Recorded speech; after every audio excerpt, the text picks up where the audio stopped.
خدا کی قسم یہ تسبیح 100 کروڑ کی ہے۔ یا اللہ یا کریم، پڑھتے ہی 10 سیکنڈ میں معجزہ دیکھنا، 1 کروڑ لکھ دو، شام تک مل جائے گا۔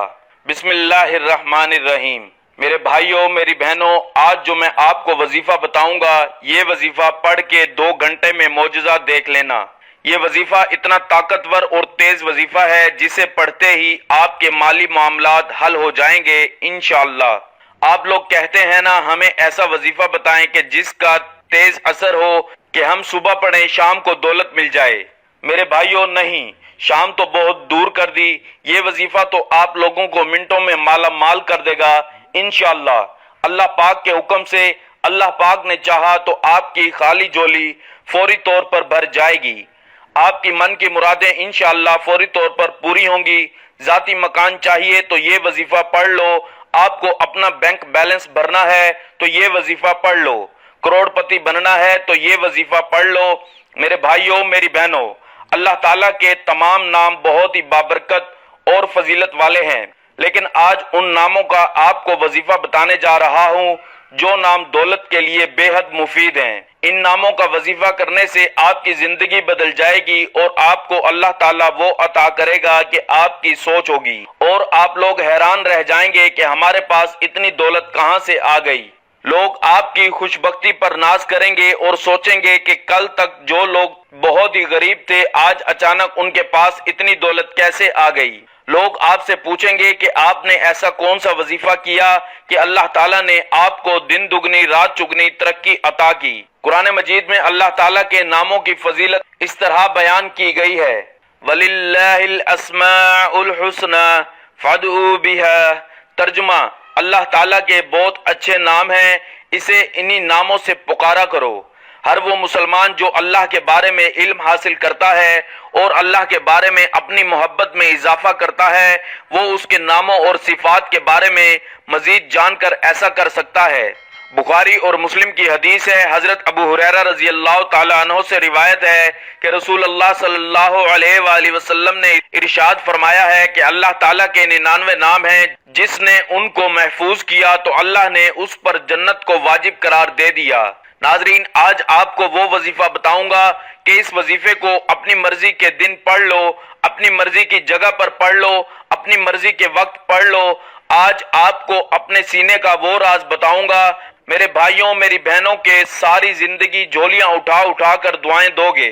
ساری زندگی اگر آپ کی لوگوں سے مانگنے میں گزر چکی ہے، ساری زندگی اگر آپ لوگوں کے آگے ہاتھ پھیلا رہے ہو، تو میرے بھائیوں میری بہنوں، آپ لوگ بالکل اپنا دل چھوٹا مت کرنا۔ آپ لوگ کرتے کیا ہو؟ بالکل جلدی مایوس ہو جاتے ہو، دل چھوٹا کر جاتے ہو، ہمت ہار جاتے ہو، تو جلدی ٹینشن میں آ جاتے ہو۔ میرے بھائیوں نہیں، آج کا وظیفہ آپ لوگوں کی قسمت کو ایسے بدلے گا کہ آپ لوگ خود یقین نہیں کرو گے کہ اچانک ہمارے پاس اتنا پیسہ کہاں سے آ گیا۔ میرے بھائیوں میری بہنوں، سارا آپ کا جو مسئلہ ہے، جو آپ کے مسئلے مسائل ہیں آپ کی زندگی میں، وہ پیسوں کی وجہ سے ہیں۔ گھر میں جھگڑا ہے تو پیسوں کی وجہ سے، قرضہ ہے، قرض داروں کو جواب نہیں دے سکتے کیونکہ پیسہ نہیں ہے، بیماریاں ہیں، علاج نہیں کروا سکتے کیونکہ پیسہ نہیں، شادیاں بچوں کی کروانی ہے، پیسہ نہیں، کیسے شادی کروائیں، گھر خریدنا ہے، ذاتی مکان کی خواہش ہے، پیسہ نہیں، کیسے ہر کام کریں۔ ہم سب کی زندگی پیسے سے شروع ہو کر پیسوں پہ ختم ہو جاتی ہے۔ مجھے اکثر لوگ کہتے ہیں آپ تو صرف پیسوں کے وظائف بتاتے ہو، پیسوں کے متعلق، پیسے کے علاوہ تو آپ بات نہیں کرتے۔ میں نے کہا اب مجھے خود بتائیں کہ آج کل کے دور میں ہمارا کون سا مسئلہ ہے جو پیسے کے بنا حل ہوتا ہو۔ ہم زندہ دنیا میں آتے ہیں تو ہمیں پیسہ چاہیے، ہم دنیا سے جاتے ہیں تو ہمیں پیسہ چاہیے۔ معاف کیجیے گا لیکن ہر جگہ ہمیں پیسہ ہی چاہیے۔ آج کے دور میں کوئی چیز پیسے کے بنا نہیں، اور اوپر سے یہ شدید مہنگائی، لوگوں کی آمدنیاں بڑی نہیں گھٹتی جا رہی ہیں اور مہنگائی بڑھتی جا رہی ہے۔ اس طرح کے معاملات ہیں تو کیا کریں؟ غریب بھائی بہن کیا کریں؟ پریشانیوں میں دن بدن پریشانیاں بڑھتی جا رہی ہیں۔ اس لیے اپنے تمام دکھی غریب بہن بھائیوں کے لیے آج وہ وظیفہ لے کر آیا ہوں کہ اس وظیفے کو میرے بھائیوں میری بہنوں جب بھی میں پڑھتا ہوں اگر مجھے اپنے جائز مقاصد کے لیے، مطلب ایسا نہیں کہ مجھے اپنی کوئی عیاشیوں کے لیے پیسہ چاہیے ہوتا ہے تو مجھے مل جاتا ہے، نہ میں نے مانگا ہے، مجھے اپنے جائز مقاصد کے لیے، مقصد کے لیے، حاجت کے لیے جب بھی پیسوں کی ضرورت پڑی، یہ یاد رکھیے گا آپ کو ناجائز مقصد کے لیے نہیں مانگنا پیسہ کہ آپ کو جا کے میں کیا مثالیں دوں، کوئی گناہ کے کام کرنے ہوں ان پیسوں سے تو آپ کو یہ وظیفہ نہیں پڑھنا۔ آپ کو اپنی کوئی جائز حاجت پوری کرنی ہو، مثال کے طور پر آپ کرائے کے مکان میں رہتے ہیں، آپ کو اپنا ذاتی گھر چاہیے تو آپ یہ وظیفہ پڑھ لیں۔ آپ کا کاروبار ہے، آپ حلال روزی کماتے ہیں، حلال رزق کماتے ہیں تو آپ یہ وظیفہ پڑھ لیں کہ مجھے اپنی دکان کے لیے مثال کے طور پر 20 لاکھ چاہیے، مجھے اس میں کام کو بڑھانا ہے تو آپ اس کے لیے وظیفہ پڑھ لیں۔ گھر کے آپ کے معاملات خراب ہیں، گھر کے اخراجات کے لیے آپ کو پیسے چاہیے، ان اخراجات کے لیے آپ پیسے مانگ لیں۔ اس وظیفے کو پڑھنے کے بعد تو جو آپ کی جائز حاجات ہیں، آپ بچوں کی شادیاں کروانی ہیں ان کے لیے پیسے مانگ لیں، بیماریاں ہیں ان کے علاج کے لیے پیسے چاہیے، جو جائز چیزیں، جو جائز آپ کی حاجتیں ہیں، پریشانیاں ہیں، ان کے لیے آپ جو ہے وہ پیسہ مانگ لیں۔ اب میرے بھائیوں، میری بہنوں، اتنا طاقتور وظیفہ ہے کہ آپ کی واقعی کوئی جائز حاجت ہوگی، جائز مراد ہوگی، یہ وظیفہ پڑھتے ہی آپ اپنی آنکھوں سے اپنے مقصد کو پورا ہوتے ہوئے دیکھیں گے انشاءاللہ۔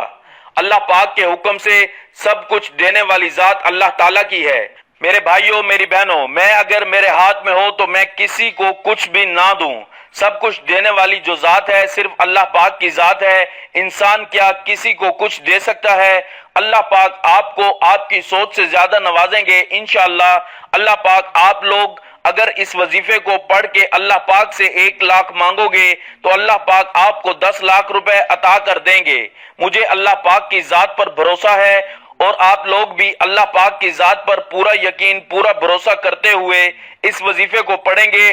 دلوں میں وسوسے رکھو گے کہ ہمارا پتہ نہیں یہ کام بنے گا نہیں بنے گا، ہماری حاجت پوری ہوگی نہیں ہوگی، اس طرح کی سوچ رکھو گے، اس طرح کی سوچ رکھو گے نا میرے بھائیوں، میری بہنوں، کبھی بھی کوئی بھی وظیفہ اثر نہیں کرے گا۔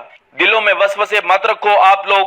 اب یہ وظیفہ آپ لوگ اگر اپنے گھر میں ہو، یہ ضروری نہیں کہ آپ پاکستان میں ہو تو یہ وظیفہ پڑھو گے، نہیں، آپ دنیا کے جس کونے میں، جس گاؤں میں، جس گلی میں موجود ہو، آپ لوگ اس وظیفے کو، جیسا کہ میں نے پہلے بھی بتایا کہ کوئی بھی جگہ ہو اس سے کوئی فرق نہیں پڑتا، چاہے آپ گھر میں پڑھ لو، چاہے دکان میں، چاہے مکان میں، اپنی مرضی کی جگہ پہ پڑھو، اپنی مرضی کے دن پڑھو، اپنی مرضی کے وقت پڑھو، اور جتنے دن پڑھنا ہے اپنی مرضی سے پڑھتے رہو۔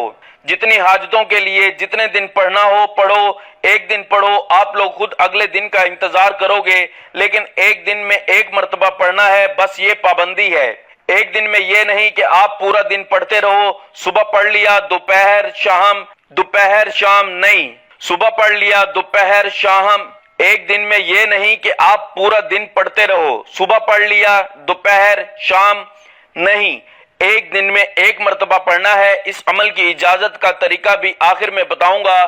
آپ لوگ کیا کریں، جب یہ وظیفہ پڑھنے لگیں کسی بھی دن سے شروع کریں، چاہے تو ایک ہی دن پڑھ لیں۔ آپ کی کوئی بڑی حاجتیں ہیں 3 4 5، ان حاجتوں کی یہ وظیفہ پڑھ کے دعا مانگ لیں۔ ایک دن کر لیا، پھر 2 4 دن بعد پھر کر لیا، اگر آپ کا دل چاہا تو اسی طریقے سے آپ اس وظیفے کو پڑھ سکتے ہیں۔